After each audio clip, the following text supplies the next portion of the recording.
تعریف ساری کی ساری اللہ تبارک و تعالیٰ کے لیے، جو علم کا اصل سرچشمہ ہے۔ اللہ تعالیٰ کی بے حد و حساب رحمت نازل ہوں انبیاء کرام پر، جو انسانیت کے لیے مفید علوم کو پروان چڑھانے کے لیے تشریف لائے تھے۔ خاص طور پر معلم انسانیت، مربی انسانیت سیدنا محمد صلی اللہ علیہ وسلم پر اللہ تعالیٰ کی بہترین رحمت نازل ہوں، اور اس امت کے وہ سارے ائمہ، وہ مجتہدین، وہ علماء جنہوں نے علم کی نعمت کو عام کرنے کے لیے ملت کی ایک کے بعد دیگر آنے والی نسلوں کی تربیت کے لیے جدوجہد کی، اللہ تعالیٰ ان کو بھی اپنی رحمت کاملہ سے وافر حصہ عطا فرمائے۔ میرے محترم دوست جناب ظفریاب جیلانی صاحب، محمد عبدالقدیر صاحب، شہر الہ آباد کے قابل احترام شہریوں، بزرگوں، دوستوں، اور الحمدللہ مجھے معلوم ہے کہ ہماری مائیں، بہنیں اور بیٹیاں بھی اچھی خاصی تعداد میں یہاں پر تشریف لائی ہیں۔ السلام علیکم ورحمۃ اللہ وبرکاتہ۔ نئی نسل کی دینی تعلیم و تربیت کا انتظام کس طریقے سے کیا جائے، یہ صرف کسی ڈبیٹ کا موضوع نہیں ہے، بلکہ ایک پریکٹیکل مسئلہ ہے، ایک برننگ پرابلم ہے۔ آئیے ہم اپنے ذرا اس تصور دین کو دوبارہ تازہ کر لیں۔ ان الدین عند اللہ الاسلام، اللہ تعالیٰ کے نزدیک دین اگر کوئی ہے، سچا دین تو اسلام۔ پھر فرمایا اللہ تبارک و تعالیٰ نے، جو آخری آیت نازل ہوئی اس دین کے آخری پیغمبر پر، آج کے دن ہم نے تمہارے دین کو تمہارے لیے مکمل کر دیا، اپنی ساری نعمتیں تم پہ تمام کر دیں، اور اس دین کو تمہارے لیے نظام حیات کے طور پہ پسند کر لیا۔ نبی کریم صلی اللہ علیہ وسلم کی تفصیلی تشریحات کا اگر آپ مطالعہ کریں تو معلوم ہوگا کہ یہ دین، اس کے ڈائمنشنز کیسے ہیں۔ یہ دین ایک طرف آپ کو تصور کائنات و حیات دیتا ہے، اللہ تبارک و تعالیٰ سے واقف کراتا ہے، زندگی کی حقیقت سے آگاہ کرتا ہے، پھر آپ کی زندگی کے جتنے شعبے، عبادات جو اللہ سے تعلق قائم کرنے کا ذریعہ ہیں، اخلاق جو آپ کی انسانی عظمت کو دوبالا کرتا ہے، پھر آپ کی خاندانی زندگی، انفرادی زندگی، آپ کے خیالات و نظریات، آپ کی معاشرت، آپ کی معیشت، آپ کی سیاست، ان سب کی صورت گری کرتا ہے۔ یہ دین ان ساری کی ساری چیزوں پر حاوی، اور یہ دین تمام انبیاء کرام صرف اسی دین کو لے کر آئے۔ ایک اور تشریح آج کے سیاق میں اس کی بڑی اہمیت مجھے محسوس ہوتی ہے۔ سیدنا عمر فاروق کا دور ہے، اسلام کا سیلاب ساری دنیا میں پھیلتا جا رہا ہے، تخت توڑے جا رہے ہیں، تاج اتارے جا رہے ہیں، ظلم کے چکر کا خاتمہ کیا جا رہا ہے۔ حضرت ربیع بن عامر رضی اللہ تعالیٰ عنہ ایک ایسے صحابی جو کچھ بہت زیادہ خوبصورت نہیں تھے، ایران سے معرکہ درپیش۔ ایران اس وقت یونان ختم ہو چکا تھا، رومن تہذیب اپنی آخری سانسیں لے رہی تھی، اور ایرانی تہذیب، تمدن اور ایران کی شہنشاہیت اس کے اب بھی ڈنکے بج رہے تھے۔ گریٹ پرشین امپائر کہا جاتا تھا اسے۔ کسریٰ کا نمائندہ، وہاں کی فوجوں کا کمانڈر ان چیف رستم، اس کے دربار میں حضرت ربیع بن عامر آتے ہیں، کر و فر کے ساتھ اپنا دربار جمائے ہوئے بیٹھا ہے، ہر طرح کے لوازمات عیش و عشرت ہیں، شان و شوکت کا مظاہرہ ہو رہا ہے۔ ربیع بن عامر رضی اللہ تعالیٰ عنہ اس دین کا پیغام لے کر عمر فاروق رضی اللہ تعالیٰ عنہ کے نمائندے بن کر تشریف لے آتے ہیں۔ فخر و غرور کی تصویر بنے ہوئے پوچھتا ہے، کس لیے آئے ہو اے عرب کے جاہل غیر متمدن لوگوں؟ ہماری تہذیب و تمدن کو برباد کرنے کے لیے آئے ہو؟ ہماری بادشاہت کا خاتمہ کرنے کے لیے آئے ہو؟ ہمارے اس مثالی نظام آئیڈیل وے آف لائف کو تباہ کرنے کے لیے آئے ہو؟ نہیں، ہمیں اللہ نے بھیجا ہے، ہم اپنے طور پہ نہیں آئے۔ اور بریکٹ میں ہم منڈیاں تلاش کرنے کے لیے نہیں آئے ہیں، کارخانے قائم کرنے کے لیے نہیں آئے ہیں۔ حضرت ربیع بن عامر نے اسلام کی سچی عکاسی کرتے فرمایا، ہم کو اللہ نے بھیجا ہے تاکہ لوگوں کی بندگی سے لوگوں کو آزاد کرائیں اور ان کو اللہ وحدہ لا شریک کا بندہ بنائیں۔ یہ ہے اسلام کا اور دین اسلام کا سب سے بڑا اسلامی پیغام۔ علامہ اقبال نے کہا تھا، بادشاہوں کی نہیں اللہ کی ہے یہ زمین، اس سے بڑھ کر اور کیا فکر و نظر کا انقلاب۔ بادشاہوں کی نہیں اللہ کی ہے یہ زمین۔ تم لوگوں نے اپنے جیسے انسانوں کو اپنا غلام بنا لیا ہے۔ ہمیں نے اللہ وحدہ لا شریک کا جو مالک و خالق و پروردگار و حاکم کائنات و معبود حقیقی ہے، اس کا ہم بندہ بنانے کے لیے آئے ہیں، ساری دنیاوی بندگیوں کا خاتمہ کرنے کے لیے آئے ہیں۔ دوسری بات آپ نے ارشاد فرمائی، دوسرا نقطہ اس دین کی خصوصیت کا، دنیا کے نظریات، عقائد اور مذاہب نے انسان کی نظر کو محدود بنا دیا ہے۔ اور آج کے دور میں آپ کہہ سکتے ہیں eat and drink and be merry for tomorrow do will die, کھاؤ پیو موج مستی کر لو کہ کل تو مر جانا ہے۔ زندگی کے مقصد سے آگاہ نہیں ہے انسانیت، زندگی کا کوئی آبجیکٹیو نہیں ہے۔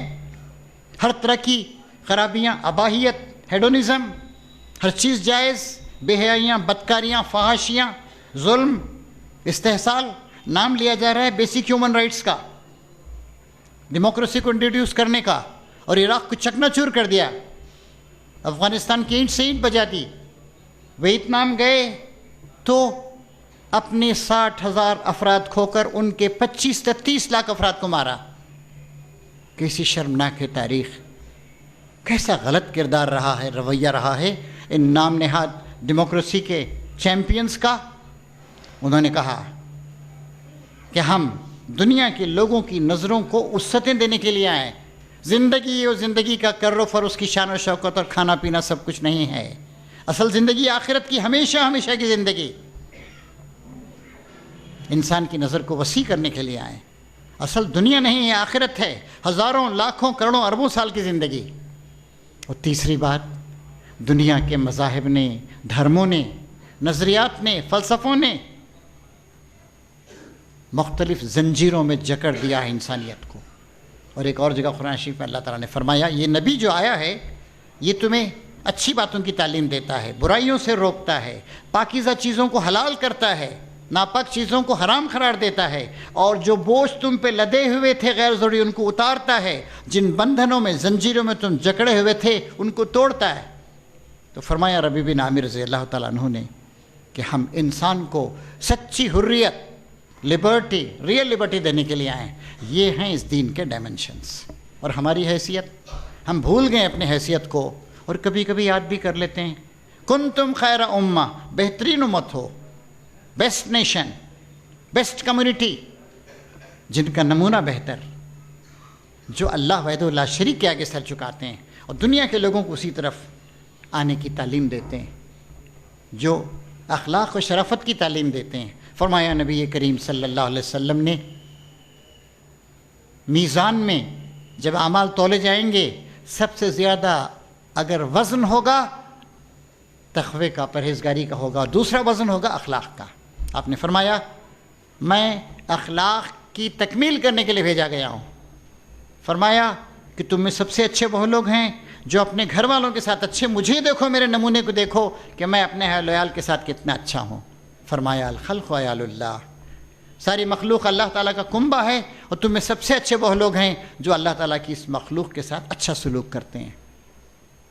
رات کی تاریکیوں میں نبی کریم صلی اللہ علیہ وسلم جب جاگتے تھے، جب کوئی نہیں ہوتا تھا، ساری دنیا سوتی تھی، اس وقت آپ آسمان کی طرف نگاہ دوڑاتے اور کہتے اللہم انی اشہد ان العباد کلہم اخوہ، اے اللہ میں اس بات کی گواہی دیتا ہوں کہ سارے کے سارے انسان آپس میں بھائی بھائی ہیں۔ جنہوں نے ہمیں حکم دیا، تعلیم دی، یہ دین کی اصل تعلیمات تھی، بنیادی تعلیمات۔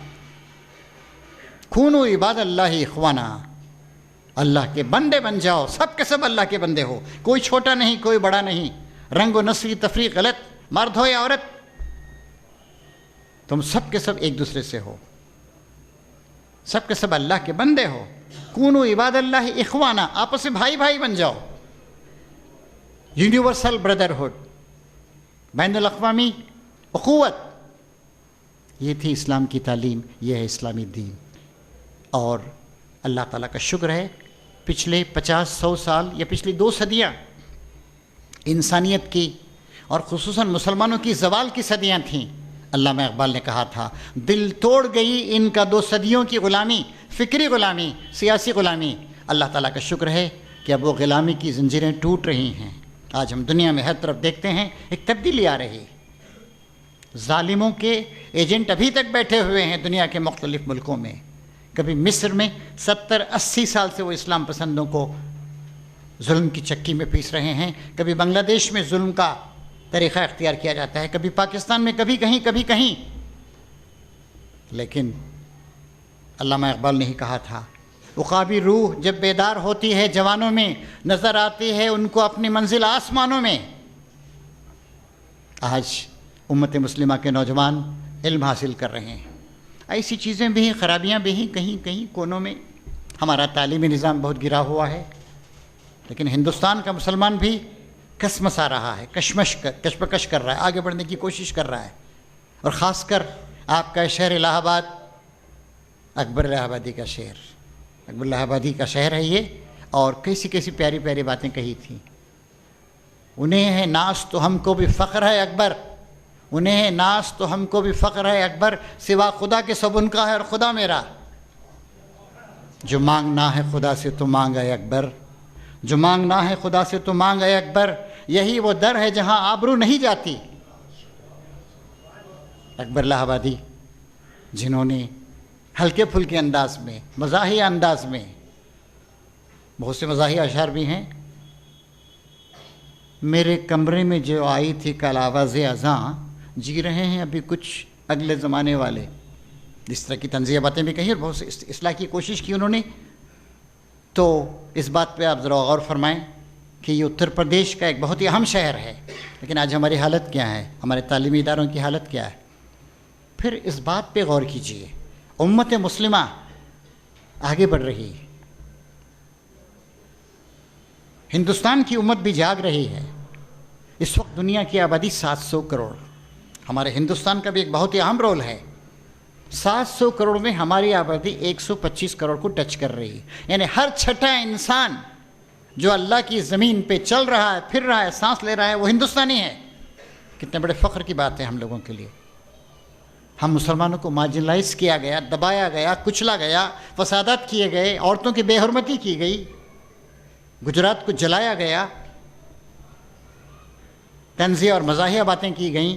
کہا گیا کہ یہ ریلیف کیمپ جو ہیں یہ تو بچے پیدا کرنے کے کیمپ ہیں، اور ایسے ایک ظالم کو آج اونچا اٹھانے کی کوشش کی جا رہی ہے. ابھی کتنے دردناک شرمناک واقعات ہوئے، انسانیت کا سر سہم سے جھک جاتا ہے مظفر نگر، شاملی وغیرہ وغیرہ کے علاقوں میں. لیکن پھر بھی ہم خراج تحسین پیش کریں گے اس ملک کو، اس کی جمہوریت کو، کہ یہاں پر بہرحال حالات بدل رہے ہیں. مایوسی کی کوئی وجہ نہیں. اب اس ہندوستان کے بارے میں عرض کر رہا تھا کہ ہر چھٹا انسان ہندوستانی، اور آپ کے اتر پردیش کی اہمیت ہے، 21 کروڑ کے قریب اس کی آبادی اب ہے. یعنی ہر چھٹا ہندوستانی اتر پردیش میں، اور مسلمان ایک بہت بڑی تعداد میں یہاں پر ہیں. 2001 کا سینسس جس کا ریلیجس بریک اپ ہے، 18.5% مسلمان تھے، اور اس سینسس میں 19%، رفلی اسپیکنگ 20% مان لیجئے. پھر دیکھیے، مجھے رابندر ناتھ ٹیگور کی ایک بات یاد آتی ہے. کہا تھا زمین پر پیدا ہونے والا ہر بچہ خالق کائنات کی طرف سے ایک پیغام لے کر آیا ہے کہ اللہ ابھی انسان سے مایوس نہیں ہوا ہے. مایوس ہوتا تو ختم کر دیتا ساری انسانیت کو، کیا مشکل ہے اس کے لیے. اس وقت زمین پر ہر سال 11 جولائی کو پاپولیشن ڈے منایا جاتا ہے یونائٹڈ نیشنز کی طرف سے. تازہ ترین فگرز یہ ہیں کہ ہماری زمین پر ہر منٹ 268 بچے پیدا ہوتے ہیں. ہندوستان میں 51 بچے پیدا ہوتے ہیں، اور اتر پردیش میں 11 بچے پیدا ہوتے ہیں ایک منٹ میں. اور مسلمان جو تقریباً 1/5 ہیں یہاں پر، یعنی 1 منٹ میں 2 بچے مسلم بچے آپ کے صرف اتر پردیش میں پیدا ہوتے ہیں. آپ حساب لگا لیجئے، 1 گھنٹے میں 120 اور دن بھر میں 2900 پونے 3000 قریب نئے مسلم بچے جنم لیتے ہیں. ان کی تعلیم و تربیت ایک بہت ہی بڑا چیلنجنگ مسئلہ ہے. اور پرائمری ایجوکیشن میں اور پھر سیکنڈری ایجوکیشن میں ہم کافی پیچھے ہیں. Sample survey of India, sample survey organisation of India, اس کے ابھی فگرس آئے تھے کہ ڈراپ آؤٹ کروڑ مسلم بچوں میں سب سے زیادہ ہے ڈراپ آؤٹ. یہ ایک اور خبر آئی تھی ابھی 15-20 دن پہلے SSO کی طرف سے کہ 40 سال سے زیادہ کتنے لوگ گین کر رہے ہیں عمر، اس کو جائزہ لیا گیا سیمپل سروے، تو معلوم ہوا کہ 27% ہندو 40 سال سے زیادہ عمر کے ہیں اور مسلمان صرف 22% ہیں. کیوں؟ یہ 5% کا فرق کس لیے ہے؟ غربت، جہالت، تعلیم سے محرومی، مارجنلائز ہیں، ملازمتیں نہیں مل رہی ہیں، چھوٹے موٹے کام کر رہے ہیں، نالیوں کے پاس کام کر رہے ہیں، گریس میں گندگی میں کام کر رہے ہیں، دھوئے میں کام کر رہے ہیں. اور پھر نتیجہ کیا ہوتا ہے؟ کھانے کو کھانا نہیں ملتا ہے، ہیلتھ کی سہولتیں نہیں ملتی ہیں اور جلد مر جاتے ہیں. یہ دردناک صورتحال ہے اور UP کی حالت بھی بہت زیادہ اچھی اس معاملے میں نہیں. یہ ہمارے دانشوروں کی ذمہ داری ہے. سوچیں، ہم آج ہی ایک صاحب بتا رہے تھے یہیں آپ کے بارے میں کہ ایک صاحب MLA رہے کئی بار لیکن کوئی کام نہیں کیا. محلوں کو دیکھیے، ہمارے گلیوں کو دیکھیے، نالیوں کو دیکھیے، کیا حالت ہے ہماری آج. تو ایک بہت زیادہ اہم بات یہ ہے کہ ہماری معاشی حالت بھی درست ہو. فرمایا نبی کریم صلی اللہ علیہ وسلم نے کاد الفقر ان یکون کفرا، ہو سکتا ہے فقر و فاقہ، بھوک مری کفر میں تبدیل ہو جائے. آدمی ہر طرح کی خرابیوں کا، غلطیوں کا شکار ہو جاتا ہے. تو تعلیم بھی ضروری ہے. میں اسے یوں عرض کرتا ہوں، ایک جو ہے پرائمری تعلیم بنیاد ہے وہ، پھر ایک سیکنڈری تعلیم. سید شہاب الدین صاحب ہمارے بہت بڑے دانشور ہیں، کافی بیمار ہیں آج کل، ان کے قریب رہنے کا مجھے کافی موقع ملا ہے. وہ بتاتے ہیں اگر آپ نے پرائمری تعلیم کو مضبوط کیا اور سیکنڈری ایجوکیشن کو آپ نے کوالٹی کا بنا لیا، ٹھیک ہے 5-10% تعصب کا آپ کو اس ملک میں شکار کرنا پڑے گا لیکن پھر اس کے بعد کوئی چیز آپ کو روک نہیں سکے گی. تو ایک ہے ساکشرتا یا خواندگی، لٹریسی. پچھلے سینسس کی فگرز ہمارے پاس ہیں 2001 کے کہ ہندوستان کی خواندگی 65% کے قریب تھی، مسلمانوں کی 59%، 6% پیچھے ہیں، 5-6% پیچھے ہیں. اب بھی قریب وہی ہوگا، تھوڑا گیپ تھوڑا کم ہوا ہوگا. اور مسلم نوجوانوں کے بارے میں یہ بھی سروے آیا ہے کہ جتنے بچے پہلی میں داخلہ لیتے ہیں ان میں جو گریجویٹ بنتے ہیں 0.7%، 1% بھی گریجویٹ نہیں بنتے ہیں. نتیجہ کیا ہو رہا ہے؟ غربت بڑھتی جا رہی ہے، چھوٹے موٹے کاموں میں لوگ ہیں. اور دوسرے اگر 40 سال سے زیادہ عمر کے 27% ہیں تو ہمارے 85% ہیں ہر لحاظ سے. تو تعلیم بڑی اہم ہے. میں عرض کرتا ہوں اور میں سمجھتا ہوں آپ ضرور میری اس بات کی تائید کریں گے، اگر ملت نے طے کر لیا کہ ہم کھانا تھوڑا کم کھائیں گے، بریانی سے استفادہ نہیں فرمائیں گے، شادیوں میں غیر ضروری خرچ نہیں کریں گے، تعلیم پہ توجہ دیں گے جیسے ادارہ تعلیم پہ توجہ دے رہا ہے، تو 25 سال کے اندر آپ کی قسمت بدل جائے گی. علامہ حالی نے 100 سال پہلے کہا تھا، مسدس حالی لکھی، بس اب وقت کا حکم ناطق یہی ہے کہ جو کچھ دنیا میں تعلیم ہی ہے. کوٹھاری کمیشن ہندوستان کی آزادی کے بعد 1954 میں مقرر کیا تھا گورنمنٹ آف انڈیا نے. اس نے کہا the future of this country would be determined in the classroom. اس ملک کی قسمت کا فیصلہ ہوگا کہاں؟ کلاس روم میں ہوگا. لٹریسی بڑھ رہی ہے تو تعلیم تو پہلی چیز ہے. تعلیم ہی اگر نہیں آئی تو پھر تربیت کہاں سے ہوگی؟ اور اسلام تو ایک بہت اونچا معیار دیتا ہے. اسلام کھاؤ پیو موج مستی کرو کو نہیں مانتا. اسلام کہتا ہے کہ تمہاری زندگی کا مقصد انسانیت کی خدمت. ہم یہ چاہتے ہیں اور ہمارے بزرگ بھی اس سے اگری کرتے ہیں کہ ہمیں یہودی نہیں بن جانا ہے، ہمیں سرمایہ دار نہیں بننا ہے، ہمیں اس ملک کا خادم بننا ہے. اور اس کے لیے دینی تعلیم، دینی تربیت ضروری ہے۔ دین یہی سکھاتا ہے۔ نبی کریم صلی اللہ علیہ وسلم صدقے جائیے ان پر، ان کی تعلیمات کے زندگی کے آخری لمحات ہیں۔ اللہ تبارک و تعالیٰ کا ذکر لبوں پہ جاری ہے، موت کسی بھی وقت آ سکتی ہے۔ حضرت عائشہ سے کہتے ہیں عائشہ وہ چند اشرفیاں خیرات کر دیں، بھول گئی تھیں وہ۔ کہا کہ عائشہ کیا محمد اپنے خدا سے بدگمان ہو کے ملے گا؟ اور جس دن آپ نے اپنی جان آفری کے سپرد کی، رحمت عالم صلی اللہ علیہ وسلم نے اس دن آپ کے گھر میں، آپ کی جھونپڑی میں، گھر نہیں کہوں گا جھونپڑی کہوں گا میں اسے، تیل بھی نہیں تھا کہ چراغ جلایا جا سکے، پڑوس سے تیل مانگا گیا۔ کیا تھا ان کی زندگی کا مقصد؟ کیوں عظمت کی ان بلندیوں پہ تشریف لے گئے وہ؟ کیوں محبوب رب العالمین بن گئے وہ؟ ایک زندگی کا مقصد تھا، دنیا کو تعلیم و تربیت سے نوازنا، دنیا کو ایک رخ دینا، دنیا کے اخلاق و کردار کو اونچا کرنا، ظالموں کے ہاتھوں کو پکڑنا، مظلوموں کی دادرسی کرنا، عورت کے اسٹیٹس کو اونچا کرنا، غلامی کی زنجیروں کو توڑنا۔ نبی کریم صلی اللہ علیہ وسلم کی ایک حدیث ہے، آپ فرماتے ہیں کہ اللہ تعالیٰ فرماتا ہے کہ المال مالی والفقراء عیالی فمن بخل عن مالی علی عیالی ادخلہ جہنم ولا ابالی۔ مال میرا ہے، کائنات میری ہے، ریسورسز و سادھن میرے ہیں، اور یہ غریب، کمزور، ڈپریوٹ کلاسز کے لوگ یہ میرا کنبہ ہیں۔ جس نے میرے مال کو میرے کنبے پہ خرچ نہیں کیا، کنجوسی کی، مال پہ سانپ بینٹ کے بیٹھ گیا، اسی مال کو گنتا رہا، سینت سینت کے رہتا رہا، انویسٹ کر کے بڑھاتا رہا، اور ان غریبوں کا، ان تعلیم سے محروم لوگوں کا، ان مارجنلسٹ لوگوں کا اس نے خیال نہیں کیا، میں اسے جہنم میں داخل کر دوں گا، اور مجھے کسی کی کوئی پرواہ نہیں، کوئی کتنا ہی بڑا مالدار ہو۔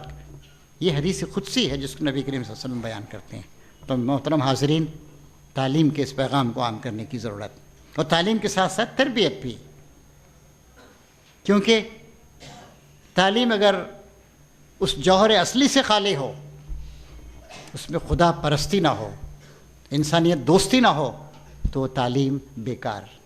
آج بہت سارے جرائم کون لوگ کر رہے ہیں؟ بہت بڑے بڑے تعلیم یافتہ لوگ، بہت بڑے دانشمند لوگ آج اس طرح کے بہت سارے کام کر رہے ہیں۔ تو تعلیم کے ساتھ تربیت ضروری ہے، اور اسلام ہمیں ایک کمپریہنسو جامع تصور دیتا ہے انسانیت کو اونچا اٹھانے کے لیے۔ اس معاملے میں ہمارے والدین کی بہت زیادہ اہمیت۔ علامہ اکبر نے کہا تھا کہ طفل میں بو آئے کیوں ماں باپ کے اطوار کی، طفل میں بو آئے کیوں ماں باپ کے اطوار کی، دودھ تو ڈبے کا تھا تعلیم تھی سرکار کی۔ مزاحیہ انداز میں کہا ہے انہوں نے جی۔ تو آج ہمارے تعلیمی اداروں کا حال بہت زیادہ خراب ہے۔ میں ایک اور بات عرض کرنا چاہوں گا، ٹیچروں سے دست بستہ عرض کرنا چاہوں گا، کتنی بڑی تعداد میں مسلم ٹیچرز ہیں، پڑھا رہے ہیں، وہ فریضہ ادا کر رہے ہیں اپنا۔ جن تعلیمی اداروں سے ہم واقف ہیں، ہم دیکھتے ہیں کبھی کسی ٹیچر سے کہتے ہیں کہ کچھ ایکسٹرا آورس دیجیے، دینی تعلیم ہو، تیار نہیں ہیں۔ بلکہ بہت سارے ایڈڈ سکولز کی حالت یہ ہے کہ جب تک کم تنخواہ مل رہی ہے اور کنفرمیشن نہیں ہوا، پڑھا رہے ہیں، اور جہاں کنفرمیشن ہوا سرمستیاں شروع ہو گئی ان کی۔ تو ہمارے ٹیچروں کی بہت بڑی اہمیت، ہمارے والدین کی بہت بڑی اہمیت۔ آخر ماں کی گود کو جو سب سے پہلا مدرسہ قرار دیا گیا ہے، اور حکم دیا نبی کریم صلی اللہ علیہ وسلم نے، معلم انسانیت نے، کہ ماں کی گود سے لے کر قبر کی گود تک تعلیم حاصل کرو۔ ہماری ماؤں کو ہمیں تعلیم یافتہ بنانا ہوگا، ہمارے باپوں کو ہمیں تعلیم یافتہ بنانا ہوگا، اور ہماری مائیں انہیں اپنا خون جگر ہی نہیں بلکہ اپنے خیالات، اپنے افکار منتقل کریں۔ بلکہ ایک تعلیم یافتہ ماں کی اہمیت تعلیم یافتہ باپ سے بھی زیادہ ہے۔ باپ گھر کے باہر کا کام کرتا ہے اور ماں گھر کو سنبھالتی ہے، بچوں کو تعلیم و تربیت سے نوازتی۔ پھر ہمارے ٹیچرس اگر ذمہ دار ہو جائیں اور تربیت کا کام کریں، بہت بڑی بات ہوگی۔ پھر یہ بات بہت ضروری ہے، خاص کر ہمارے علماء کلام کو توجہ دینی چاہیے۔ ہم مسلمان، منفعت ایک ہے اس قوم کی، نقصان بھی ایک ہی، سب کا نبی، دین بھی، ایمان بھی ایک، حرم پاک بھی، اللہ بھی، قرآن بھی ایک، کیا بڑی بات تھی، ہوتے جو مسلمان بھی ایک۔ فرقہ بندی ہے کہیں اور کہیں ذاتیں ہیں، کیا زمانے میں پنپنے کی یہی باتیں ہیں؟ چھوٹی چھوٹی چیزوں پر ہم لڑتے ہیں۔ ہم نے اپنی مسجدیں الگ کر لیں، ہم نے گروہ بنا لیے۔ نہیں، ہم اسلام کے علمبردار، ہم شیعہ ہوں یا سنی ہوں، ہم بریلوی ہوں یا دیوبندی ہوں، ہم مخلد ہوں غیر مخلد ہوں، ہمارا تعلق جماعت اسلامی سے، تبلیغ جماعت سے، اہل کسی جماعت سے ہو، ہم دین کے علمبردار۔ ہمیں بہت بڑا کام کرنا ہے۔ ہمیں نہ صرف یہ کہ اپنی نجات کا سامان فراہم کرنا ہے، بلکہ سارے ہندوستان، سارے انسانیت کے نجات کا کام کرنا ہے۔ اس کے لیے ہماری تربیت بہت ضروری ہے، ہماری آنے والی نسلوں کی تربیت، اس کو ہم اسلام سے واقف کرائیں۔ آج دیکھیے کتنی چیزیں، خراب چیزیں ہیں میڈیا میں، انٹرنیٹ پر، اچھی چیزیں بھی ہیں۔ اب دیکھیے آپ، فیس بک کے بارے میں کہا جاتا ہے کہ دنیا کا تیسرا بڑا ملک ہے۔ کیوں؟ چین کی آبادی 135 کروڑ، ہندوستان کی آبادی 125 کروڑ، اور فیس بک کے جو سبسکرائبرز ہیں وہ 100 کروڑ۔ اچھی چیزیں بھی، بہت ساری اچھی چیزیں ہیں، دنیا بھر کی معلومات حاصل، کوئی قرآن مجید کا ترجمہ چاہیے انٹرنیٹ پر آپ کو ملے گا۔ اخبارات میں گندی چیزیں بھی ہیں، Times of India, Hindustan Times جیسے معزز اخبارات، پورا پارنوگرافک سیکشن ہے، گندگیوں، بیہودگیوں، فحاشیوں سے بھرا ہوا۔ تو ضرورت اس بات کی ہے کہ جو اچھی چیزیں ہیں اس سے ہم استفادہ کریں۔ ذاکر نائک صاحب، جن کے انسپریشن سے یہ ادارہ بھی قائم کیا گیا، 3 چینل چلا رہے ہیں۔ انگلش کا چینل 8 سال پہلے آیا، اردو کا 6 سال پہلے، اور 2.5 سال پہلے بنگلہ کا چینل بھی آیا۔ اب ان کی پلاننگ یہ ہے کہ عربی میں آئے، اللہ کرے آ جائے، کیونکہ عربی ایک 25-30 کروڑ لوگوں کی زبان ہے اور بہت اہم علاقے کی زبان۔ پھر چائنیز کے بارے میں وہ سوچ رہے ہیں۔ ضرورت ہے کہ اس طرح کی چیزوں کو ہم عام کریں اور اچھے ادارے ہم قائم کریں جہاں پر تعلیم کے ساتھ ساتھ تربیت کا بھی انتظام ہو۔ پھر میں ایک اور بات عرض کروں گا۔ آج الحمدللہ صبح میں بہت ساری خواتین آئی تھیں یہاں پر، میں نے ان سے عرض کیا، پھر آپ سے بھی عرض کروں گا آپ کے ذریعے سے، کہ آپ اپنے آس پاس کے لوگوں پہ غور کیجئے، دیکھیے سلمز کی کیا حالت، جھوپڑ پٹی کی کیا حالت، کیسی سب ہیومن ٹائپ کی زندگی گزار رہے ہیں وہ، ہر عورت ہر مرد طے کرے۔ ہم اپنے آس پاس کے لوگوں کو آگے بڑھائیں گے۔ آپ کے پاس آج کل بہت وقت ہے، بہت سے گیجٹس آ گئے ہیں، مسالہ پیسنے کی ضرورت نہیں ہے، کپڑے دھونے کی ضرورت نہیں ہے، بہت سی سہولتیں ہیں، ٹائم ہے آپ کے پاس۔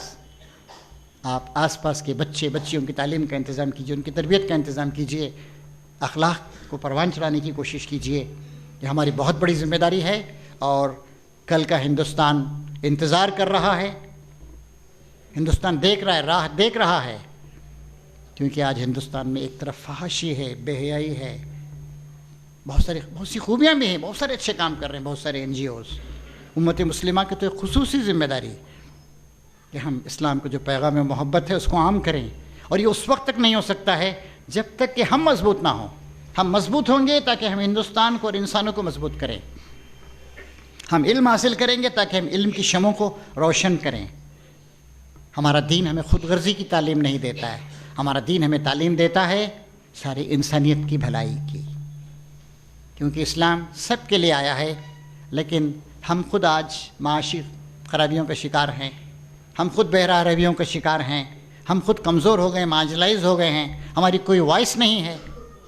اس بات پہ غور کیجئے، سیاسی لحاظ سے ہم کتنے بکھرے ہوئے ہیں۔ ابھی جو سرویز ہیں ان سے معلوم ہوتا ہے اتر پردیش کے جو مغربی اضلاع ہیں، سہارنپور، مظفر نگر، شاملی، میرٹھ وغیرہ تک آپ آ جائیے، 36% مسلمان ہیں، یعنی پورے اس علاقے میں۔ مشرقی یو پی میں آئیے، جونپور، گورکھپور، دیوریا وغیرہ وغیرہ، جو بنارس وغیرہ، 26% مسلمان۔ اور اتر پردیش کے بہت سارے شمالی اضلاع 16% مسلمان، لکھنؤ اور اس کے نارتھ وغیرہ کے مختلف علاقے جو ہیں۔ ہاں البتہ جنوبی اتر پردیش، مانک پور اور باندہ وغیرہ اس طرح کے جو علاقے ہیں وہاں پر صرف 2% سے بھی کم، اتنی بڑی تعداد، لیکن ہم بکھرے ہوئے ہیں، مسالک میں بکھرے ہوئے ہیں، مدارس کے جھنڈوں کے تحت بکھرے ہوئے ہیں، جماعتوں میں، سیاسی پارٹیوں میں بکھرے ہوئے ہیں۔ ہمارے سیاست دانوں کا بھی قریب وہی کردار ہے اور لوگوں کا ہے، کوئی خاص ہمارے اندر کوئی اچھائی اور کوئی ڈسٹنکشن والی چیز نہیں ہے ہمارے اندر۔ آخر کب آئے گی تبدیلی؟ وہ اتنی بڑی تعداد میں ہونے کے باوجود ہمارا کوئی سے نہیں ہے، ہم اسی طرح مارجنلائز ہیں. کیوں؟ ہم نے زندگی کی جو اولیات اور ترجیحات ہیں ان کو بھلا دیا ہے. ہمارا کام یہ ہے کہ ہم اخلاق کا، انسانیت کا، تقویٰ کا، پرہیزگاری کا پیکر بنیں اور دنیا کے لوگوں کی خدمت کریں. اور اتر پردیش کو اس معاملے میں کافی آگے آنا. ایک اور بات بتاؤں میں، ہندوستان میں 2001 کے سینسس کے مطابق 13.4% مسلمان. اس سینسس میں 14% ہو گئے ہوں گے، چلیے 14% 15% مان لیجئے. ان سارے مسلمانوں کا 23% حصہ اتر پردیش میں رہتا ہے، اور یہاں تعداد بڑھ رہی ہے، پرسنٹیج بڑھ رہا ہے. اتر پردیش کو ہم نے اگر سنبھال لیا تو 1/4 مسلمانوں کو ہم نے ہندوستان کے سنبھال لیا. اتر پردیش کا تو بڑا مقام رہا ہے، علم کے مراکز یہاں پہ رہے ہیں. آج بھی دیکھیے ندوہ، دارالعلوم دیوبند، مظاہر علوم وغیرہ وغیرہ، جامعۃ الفلاح، کتنے ادارے ہیں یہاں پر. اردو جیسی زبان کا ارتقاء یہاں پہ ہوا. وہ زبان جو ہندوستان کی آزادی کی زبان تھی، وہ زبان جس نے ہندوستان کے لوگوں کو متحد کیا. میں بنگلورو میں پیدا ہوا، تمل ناڈو میں رہتا بستا ہوں. یہ اردو کا فیض ہی ہے کہ میں اپنا مافی ضمیر آپ کے سامنے پیش کر سک رہا ہوں. یہ ہماری لنک لینگویج، یہ میٹھی زبان ہے، پیاری زبان، یہ محبت کی زبان، انسانیت کی زبان. تو کیوں کر خس و خاشاک سے دب جائے مسلمان، مانا تب و تاب نہیں اس کے شرر میں. تو آج ہماری یہ ذمہ داری ہے، اور ہمارے ادارے ہی نہیں، افراد کی بھی یہ ذمہ داری ہے، ہمارے مردوں اور عورتوں کی ذمہ داری. اگر ہمارے اندر جو چھپی ہوئی صلاحیتیں ہیں اور وہ ایک بڑے مقصد کی وجہ سے پروان چڑھ سکتی. آدمی کا مقصد گھٹیا ہو، چھوٹا ہو، معمولی ہو، 2 پیسے اور ایک بنگلے یا چند لاکھ روپے سے زیادہ اگر اس کے سامنے نہیں ہو تو بس ویسے ہی کام کرتا ہے وہ. اور اگر بڑا مقصد ہے آپ کا، اللہ تعالیٰ کی رضا اور خوشنودی کا حصول آپ کے تحت ہے، تو آپ انسانیت کو پروان چڑھاتے ہیں. نبی کریم صلی اللہ علیہ وسلم نے یہی تعلیم دی، اسی کی تربیت کی آپ نے. دنیا بھر میں پھیل گئے وہ لوگ منڈیاں تلاش کرنے کے لیے اور ملٹی نیشنل کمپنیز قائم کرنے کے لیے، کارپوریٹ سیکٹر کے لیے نہیں، انسانیت کو انسانیت کا سبق دینے کے لیے. نتیجہ کیا ہوا؟ 100 سال کے اندر اندر ساری دنیا میں انسانیت پروان چڑھی. 9/11 کا جو واقعہ ہوا اس کے 15 دن کے بعد ٹیکساس میں کیرلی نام کی ایک خاتون جو ایک بہت بڑی کمپنی کی CEO تھی، اس نے کہا، اس کا ایک بیان آپ اب بھی انٹرنیٹ پہ دیکھ سکتے ہیں. اس نے کہا there was a time when there was a civilization which was dominant upon almost whole of the world. ایک وقت ایسا گزرا ہے جب ایک تہذیب دنیا کے اکثر بر اعظموں پر چھا گئی. اسلامی تہذیب کا ذکر کرتی ہو، کہتی ہے کہ انہوں نے ایک زبان دی، انہوں نے کلچر دیا، انہوں نے نظریہ دیا، انہوں نے قدیم علوم کو زندہ کیا، انہوں نے مختلف تہذیبوں کے اچھے عناصر کو جمع کر کے ایک بین الاقوامی اسلامی تہذیب کو پروان چڑھایا. آج اسلام کے اندر پوٹینشیلٹی ہے. آج دنیا، کمیونزم 70 سال تک دنیا کے ایک حصے پہ غالب رہا اور اپنے ہی بوجھ تلے وہ ختم ہو گیا، اور اب گنے چنے دن رہ گئے ہیں کیپٹلزم کے. 3 ساڑھے 3 4 سال پہلے جب ایک اکنامک کرائسس پیدا ہوئی امریکہ میں، لیمن بینک 150 سال پرانا بینک، اس کے بعد ایک کے بعد دیگرے 100-150 بینک ختم ہوتے چلے گئے. حکومت کو جو فری ٹریڈ کی حامی ہے بلینس آف ڈالرز دے کر بچانا پڑا ان بینکوں کو. اس وقت اوباما نے کہا، وہاں کے صدر نے، there are 2 reasons for this: greed and deceit. لالچ اور دھوکہ بازی. اور یہ لالچ اور دھوکہ بازی آج ہمارے کارپوریٹ سیکٹر کی عام خوبی بن گئی ہے. اسلام ان سب کی مخالفت کرتا ہے. سود کی کیوں مخالفت کرتے ہیں بہت سارے لوگ؟ اسلام کا نظریہ یہ ہے کہ دولت مندوں کے پاس سے غریبوں کے پاس جانی چاہیے. اور سود کا نظریہ کیا ہے؟ اور کھینچو اور کھینچ کر اسے اوپر تک پہنچاؤ، غریب ملکوں سے دولت مند ملکوں تک، غریب انسانوں سے دولت مند انسانوں تک، اور غریب کو غریب سے غریب تر کر دو. آج یہ صورتحال ہے.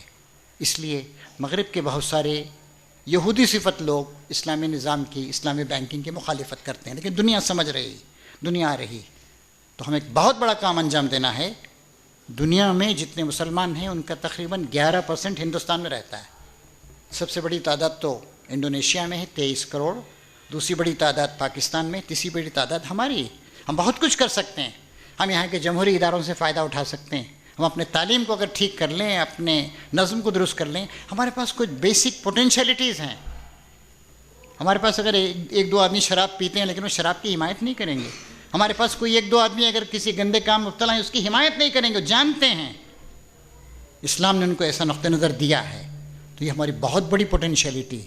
کوئی قوم اس وقت ترقی کرتی ہے جب وہ اپنی ویکنیسز پر نگاہ رکھے، ان کو دور کرنے کی مسلسل کوشش کرے، اور اپنے پوائنٹس آف اسٹرینتھ، اپنی جو مضبوطیاں ہیں، اپنے فکر کی، اپنے عقائد کی، اپنے اخلاق کی، اپنے سماجی نظام کی، اپنی معاشرت اور معیشت کی، ان کو اور مضبوط کرے تو پھر دنیا میں کوئی اس کا مقابلہ نہیں کر سکتا ہے.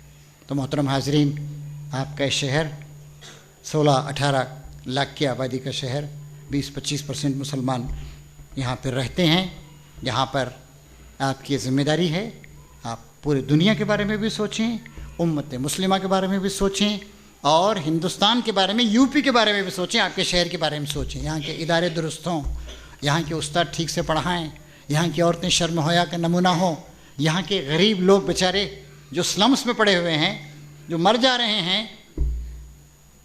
بہار کے ایک شاعر نے کہا تھا، دنیا میں غریبوں کو 2 کام ہی آتے ہیں. دنیا میں غریبوں کو 2 کام ہی آتے ہیں، جینے کے لیے مرنا، مرنے کے لیے جینا. جینا اتنا مشکل ہے کہ مر جا رہے ہیں، اور پوچھو کہ بھئی کیوں جی رہے، تو مرنے کے لیے جینا کوئی زندگی کا مقصد نہیں. ہمارے بھائی ہیں، ہماری بہنیں ہیں، ہمارے محلوں میں رہنے والے، ہماری بستیوں میں رہنے والے ہیں. ان کا خیال کیجئے، ان کی تعلیم و تربیت پر توجہ دیجئے. ہمیں اور آپ کو اللہ کو منہ دکھانا ہے، اللہ کے رسول کو منہ دکھانا ہے قیامت کے دن. آئیے آج ہمیں طے کریں کہ انشاءاللہ ہم اپنی تعلیم و تربیت، اپنے اہل ویال کی تعلیم و تربیت، اپنی غریب اور مارجنلائز سیکشنز کی تعلیم و تربیت کر کے انہیں اس ملک کا سچا خادم، رہنما بنائیں گے، اور انشاءاللہ یہ سب لوگ مل کر اس ملک کی تقدیر کو بدلیں گے. اللہ تعالیٰ ہماری کوششوں کو قبول فرمائے، اس میں برکت عطا فرمائے. ربنا تقبل منا انک انت السمیع العلیم وتب علینا انک انت التواب الرحیم. وآخر دعوانا ان الحمد للہ رب العالمین.